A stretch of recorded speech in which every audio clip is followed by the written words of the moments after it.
大家好，我是小蔬果。炎炎夏日，绿豆汤无疑是消暑解渴的最佳选择之一。但很多人在家煮绿豆汤时，总是简单的把绿豆直接丢进锅里煮，结果煮出来的绿豆汤不仅色泽暗沉，口感欠佳，营养成分也会在不合理的烹饪过程中大量流失。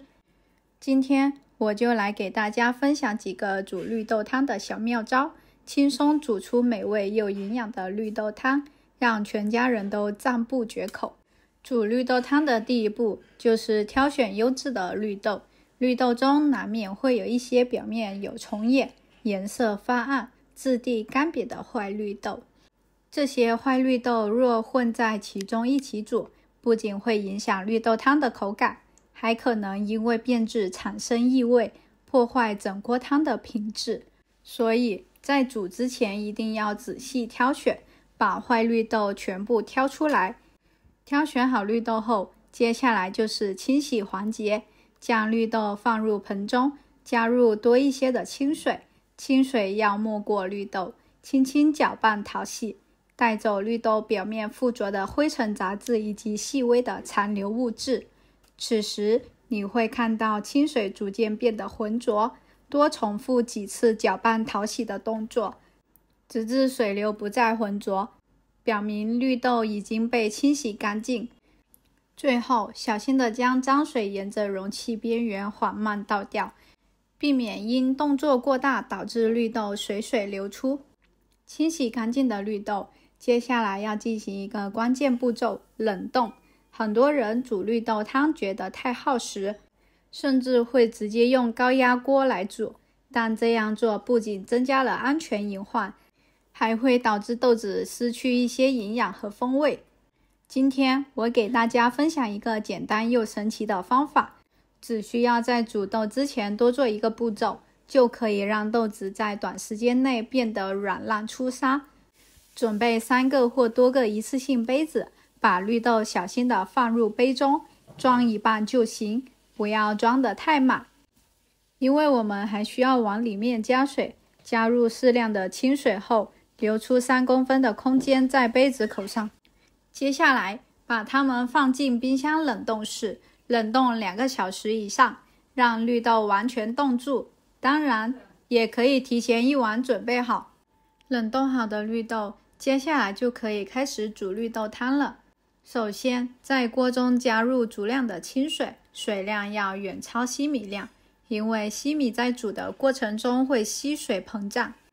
开大火将水烧开，水沸腾后把西米缓缓倒入锅中，同时拿一把勺子，按顺时针方向轻轻搅拌，避免西米相互粘连，盛在锅底烧焦。维持大火状态持续搅拌，西米在热水的冲击下，表面逐渐变得透明，而内部仍有白色印盒。大约煮5分钟后，西米外围全白，慢慢转变，大部分已呈透明状，中心还残留着小白点。这时关火，盖上锅盖，让西米在热水中焖5到10分钟，借助锅中的余温，西米中心的白点会渐渐消失，实现完全透明。现在把冷冻好的绿豆冰块放入锅中，加入足量的清水。要是你偏好稀一点的绿豆汤口感，不妨多添一些清水，按照个人喜好灵活调整。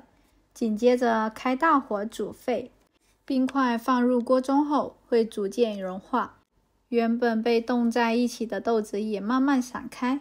随着水温持续升高，锅中的水再次沸腾，这时能清晰看到豆子的表皮迅速破裂，大概1分钟左右，豆子就能完成破皮过程。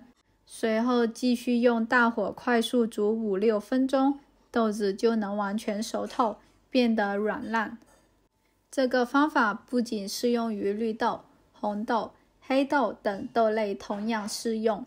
这个方法之所以如此有效，是因为在冷冻前，豆子完全被水覆盖，在冷冻过程中，豆子吸收水分，连同水分一起冻结成冰晶。这些冰晶在豆子内部持续产生压力，对豆皮和豆肉造成影响。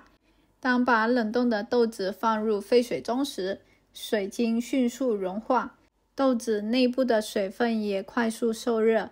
基于热胀冷缩原理，豆子在加热过程中不断膨胀，进一步破坏豆皮，让豆子更易煮熟。这种简单、快速又便捷的方法，特别适合家庭日常制作绿豆汤使用。煮绿豆的过程中，我们可以往里边加入少许的白醋。白醋的主要作用是防止绿豆汤变色。白醋中的酸性成分能抑制绿豆中的多酚类物质氧化，使煮出的绿豆汤保持较好的色泽，通常呈现出翠绿的颜色，而不是容易出现的红褐色。此刻缓缓打开锅盖，一股浓郁的豆香裹挟着热气扑面而来。经过10几分钟精心烹煮，绿豆完成了华丽蜕变，锅里的每颗绿豆都绽开了圆润的肚皮，绿豆皮与绿豆瓣自然分离。接着，把煮好的西米捞出来，沥干水分后，一股脑儿倒进煮好的绿豆汤里，随后按照个人喜好往锅里加入适量冰糖。此时锅里的绿豆颗颗饱满软烂，豆汁和汤汁交融，散发着浓郁豆香。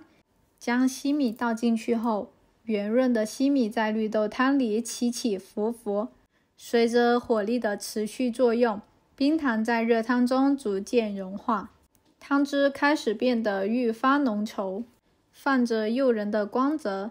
西米、绿豆和冰糖的香甜慢慢融合，热气裹挟着甜香升腾而起。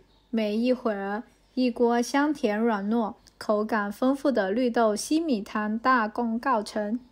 民间有句俗语：夏天一碗绿豆汤，解毒去暑赛仙方。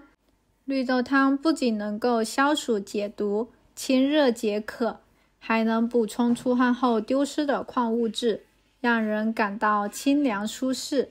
绿豆质地绵软，入口即化。